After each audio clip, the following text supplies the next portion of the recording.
Hello, my name is Kleberson, a student at the University Bicentenario de Aragua, and I am studying a degree in System Engineering, right now in subject of English 2. To begin with the explanation of the topic of Unit 3, we have to know that two connectors are going to be explained, and these are connectors concession and condition.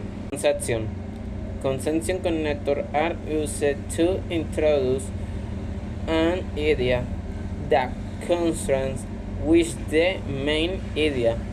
The most common are although, even though, while, whereas.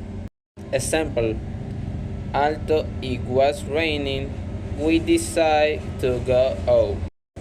Condition connector establish a condition that must be before the main action to occur. The most common are if, unless, provided that. Example: if you study hard, you will pass the exam. Thank you very much.